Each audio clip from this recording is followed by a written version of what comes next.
এখনো নেদারল্যান্ডসে আছি, holiday in hotel. আজকে আমরা নেদারল্যান্ডস থেকে চলে যাব কোলন, জার্মানিতে।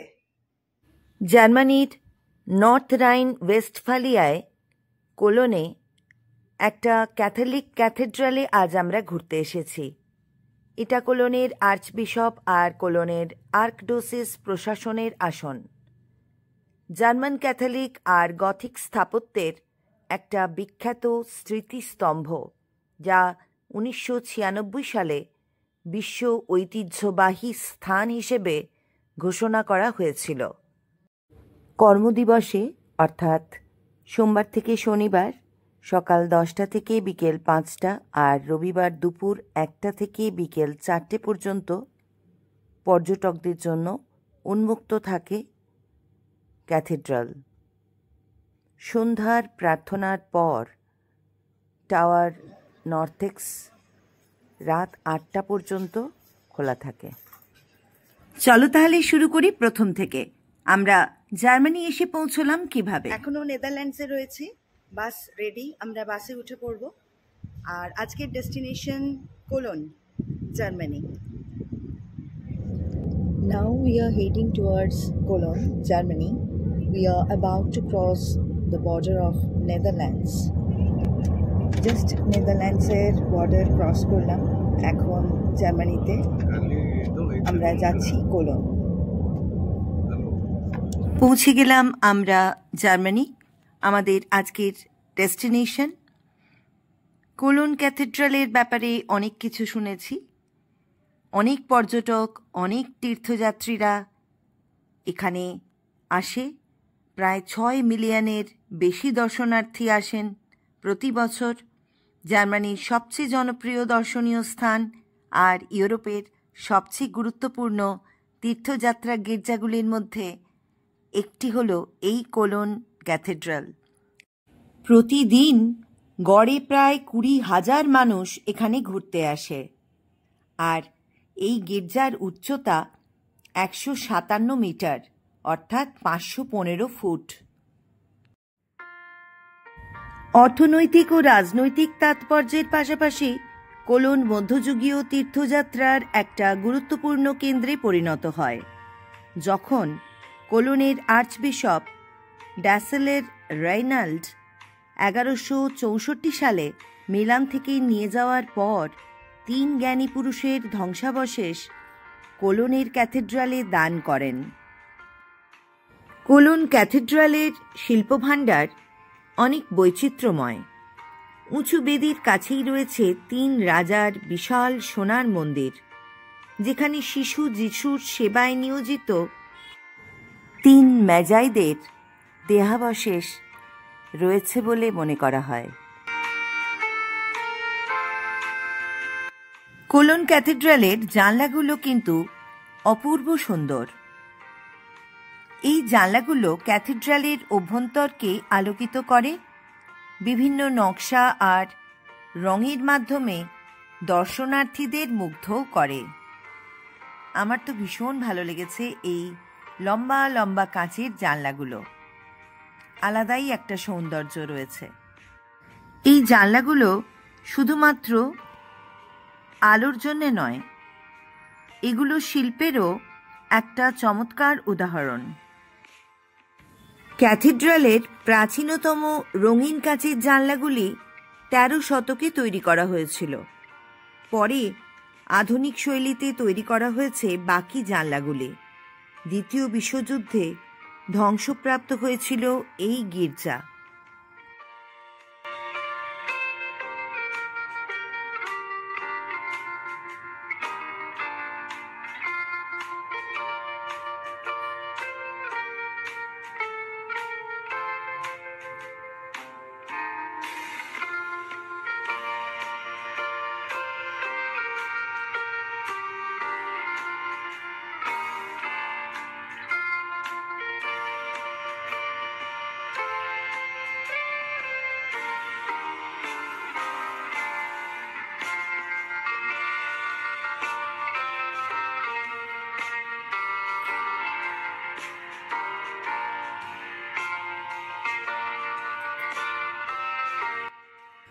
তিন রাজার মন্দির, তিন রাজার সমাধি অথবা তিন জাদুকরের সমাধি হলো একটি স্মৃতিস্তম্ভ, যা ঐতিহ্যগতভাবে বাইবেলের জাদুকরদের হাড় ধারণ করে বলে বিশ্বাস করা হয়, যা তিন রাজা বা তিন জ্ঞানী পুরুষ নামেও পরিচিত। এই মন্দিরটা পশ্চিম জার্মানির কোলোন ক্যাথেড্রালের উচ্চ বেদির উপরে এবং পিছনে অবস্থিত। একটা বৃহৎ সোনালী এবং সজ্জিত শব্দগ্রন্থ, প্রায় 1140 থেকে 1225 সালের মধ্যে নির্মিত।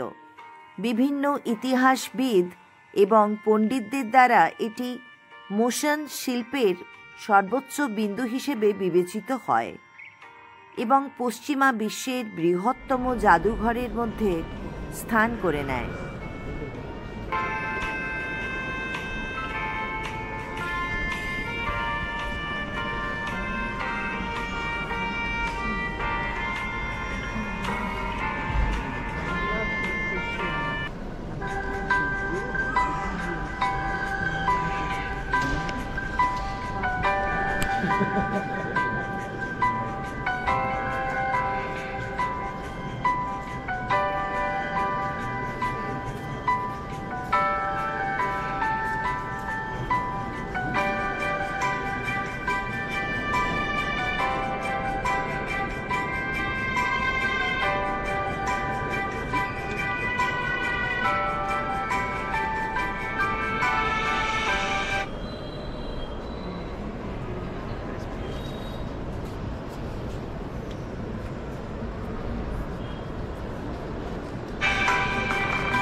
গলগথার একটি দৃশ্য, যেখানে ক্রুসিফিকেশনের পর মা মেরি জিজাসের নিথর দেহ কোলে তুলে নিয়েছে। বেদনাদায়ক একটি মুহূর্ত।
1500 বছরের পুরনো গির্জা তোমাদের কেমন লাগলো অবশ্যই জানিও।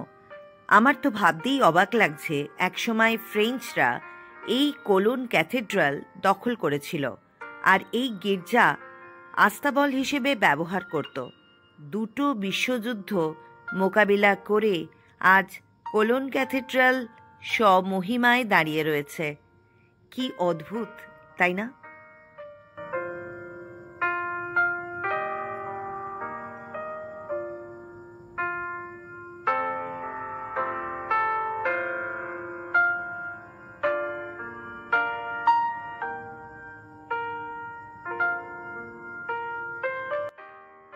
এতদিন হিস্ট্রির বইয়ের পাতাতেই পড়েছি জার্মানির ব্যাপারে, first world war, second world war. এখন সেই জার্মানির রাস্তায় হাঁটছি। এখন রয়েছি কোলনে।